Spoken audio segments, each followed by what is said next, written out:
CNN. From food insecurity to rising inflation, from the infrastructure gap to the risks of war, the African business community is coming together at the annual Africa CEO Forum to tackle these critical issues. Hi, I'm Eleni Jokos in Abidjan, Côte d'Ivoire, and I'll be speaking to top CEOs and business leaders about how boosting intra-Africa trade can help alleviate some of the challenges the continent is facing. As Africans, we have to take ownership of our development. The African Continental Free Trade Arrangement is an amazing arrangement.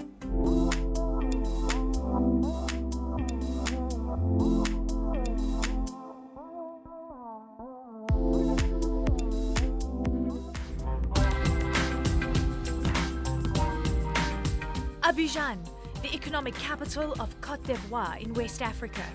This city, famous for its busy seaport, crowded traditional markets and extensive infrastructure, has established itself as an attractive economic and financial hub in the region. Here you will find major international banks and leading multinationals.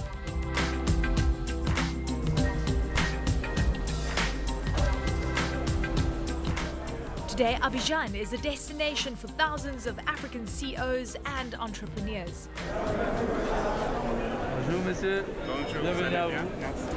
They're descending onto the city for the Africa CEO Forum, the largest business conference on the continent, also known as the Davos of Africa, and one of the first in-person events since the pandemic broke out 2 years ago. An opportunity to network and discuss the challenges the continent is facing. Hello, everyone. For me, it's a chance to finally get back onto the road to talk business and to see old friends. When the COVID pandemic hit in 2020, the African continent saw its worst recession in more than 50 years. GDP fell by 2.1%, with foreign direct investment and exports taking an even harder hit, plummeting 16% and 8.5% respectively. And as the continent is rebuilding post-pandemic, intra-African trade currently represents around 15% of total trade, could be the big winner. I think one of the lessons that we've learned from the pandemic is the fact that we need each other as African countries. It's sort of important for now that African countries sort of build a capacity system, trading between themselves to sort of strengthen the resilience. The future of Africa is for us to export to each other's countries, to manufacture for each other, and not rely on the West. COVID-19, geopolitical instability and inflation. The past 2 years have put Africa under huge pressure. The hundreds of CEOs and officials that I'm meeting here are heeding the call to find joint solutions to long-standing issues like poverty, food insecurity, the infrastructure gap, and low economic growth. We've seen an enormous increase in inequality because of the pandemic. And I guess the fear is now, with new geopolitical issues that is causing supply chain problems with food as well as energy, what that would mean for inequality on the continent. Could you put that into numbers for us? I mean, inequality has gotten worse, right? It's interesting, you know, even when we had strong growth, so we talk about Africa rising, the reality is we've had a rising decade. So the middle decade, 2000 to 2010 is when we really rose. The last 10 years have been quite difficult. But even when we were rising as a continent, the number of people living in poverty increased. It didn't decrease, right? And so what's happening is, yes, we're getting growth of 5%, 6%. It's interesting, but in a continent where population is growing at 2.7%, it doesn't give you much wiggle room. So what is going to move the needle on that? Is there a silver bullet? I don't think there's a silver bullet, but I think there are a couple of things that we need to get right. One is the problems everywhere, so you need to prioritize where you're going to focus and what are the ones that are really going to move the needle for you. I think where the rubber hits the road and where we failed, generally honest, if we're honest with ourselves as a continent, is execution. How do you track, monitor, course correct, fix what's going on, figure out where you are, and then start to make sure that things are moving in the right direction. The African private sector is now seen as crucial to unlocking the continent's full potential. Here at the Africa CEO Forum, business leaders are calling for investments in infrastructure, health, finance, energy and housing. All sectors in which the African Finance Corporation, a large multilateral institution that wants to tackle the infrastructure gap, is working on for the post-pandemic recovery of the continent. I guess the question is now, is the continent, are various African leaders ready to pump in the right amount of money that is required to fill that gap? So, as Africans, we have to take ownership of our development. And the African Finance Corporation is an example of Africans taking ownership of development and challenges facing the continent. So what we have always needed is private sector participation and the ability to mobilize additional private sector capital for infrastructure investment and for most of the things that we need to happen on the continent. And that is a challenge. We need to have more Africans taking charge, leading the investments, and the world will follow. I want to talk about the African Continental Free Trade Area. And, there's so much excitement about it. And frankly, we have a show, that we're focusing on sort of the impact. Have you seen an impact? Has it changed the way that you've been able to engage with the players on the continent? It will provide us an avenue to trade the goods that we produce in Africa. So one of the key focus for AFC is to transform African resources into finished goods. So we have a project in Gabon whereby we're transforming timber into furniture, sawwood, plywood, and veneer, and we want to do that at scale. We have a project in Benin Republic where we're going to transform cotton and cashew into finished products. You must have goods that you can trade within the Continental Free Trade Area. We think that if we can make progress with regional integration, we can make progress with customs, we can make program with visas and travel, then we'll be on the path. What exactly is economic sovereignty and how can it be achieved?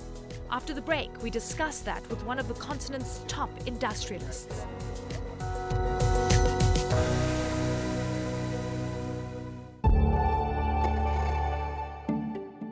If we meet every commitment, if every country meets every commitment of the Paris Climate Accords, almost 50% of the world's energy is still going to come from natural gas and oil in 2040. And that means we need more investment in this sector, not just in the United States, but throughout the world. While at the same time, we need to be reducing emissions, and that's a top priority for us as well. In fact, the American Petroleum Institute came out with a policy just last year on how you can continue to invest in American oil and gas while at the same time reduce emissions. And we have a good record. In fact, in the power sector, just in the last 15 years, we've been able to reduce emissions by 40%. And most of that is because of a fuel switch that has gone on from coal to natural gas. We want to be able to continue to export that environmental progress throughout the world.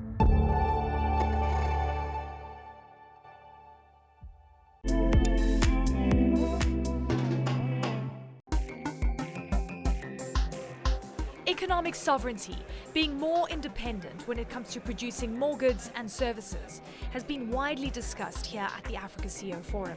The questions are how to achieve it, what would the impact be, and what would economic independence really look like? Africa's trade deficit today sits at $125 billion.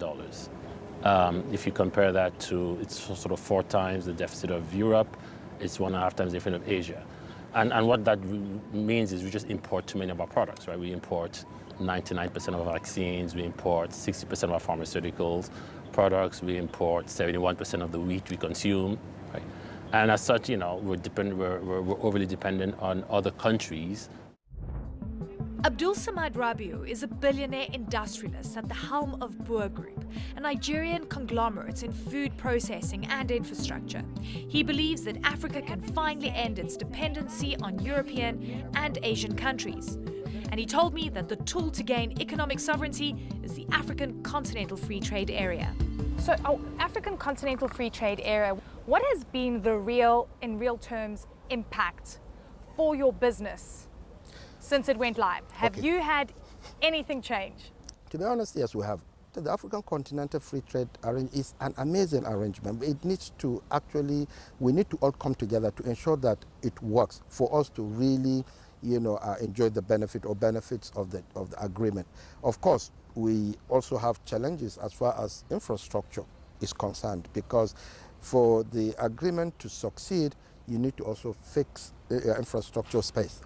And these are areas like ports, for example. It is more expensive. Are you still finding it challenging? We are finding challenges to use the ports. I give you an example. It is more expensive to ship goods from Nigeria, say, to Lomé than from Nigeria to Brazil. Based in Nigeria, Bua is one of the largest conglomerates in Africa. Its business spans across food, cement, real estate, mining, and port operations. In 2021, it spun off and listed its food and cement units, obtaining high profits despite economic challenges and the infrastructure gap. And with the AFC allowing tax-free trade on thousands of food items, Rabiu is investing more to achieve independency in the food business, cutting imports from outside the continent and trading more with Africa. You know, we are also into sugar, and we are building the most advanced sugar plantation in Nigeria today, because we've been importing raw sugar to process in Nigeria. So we started, this plantation about, 3 years ago. And it's a 20,000 hectare, 4-in-1 fully integrated, sugar plantation, with sugar mill, sugar refinery, ethanol, and power plant. We decided to do that because we realized that we are spending a lot of money importing, raw sugar, and sugar is something that, easily could be planted and produced in Nigeria. So what do you want to invest in other than sugar, right? Are you thinking grains? Are you thinking... Grains is key. Okay, we are doing, because most of our businesses actually, we are getting a lot of our raw materials locally, like our cement business or mining business. We have 7 plants scattered across Nigeria, and some of these plants are actually within some border towns, which means we can locally sell and also export. So most of those plants are using almost 90 to 95% locally sourced raw materials. After being kept apart for so long and engaging in discussion virtually, you can feel the excitement of people coming together once again, connecting in person. Now, in the backdrop, a stark reality of many challenges facing the continent, but many CEOs tell me it's nothing that they can't contend with if they focus on the priorities. If you'd like to see more of our stories, you can check out our website. From me, Eleni Jokos, here in Abidjan, Côte d'Ivoire, let's stay connected.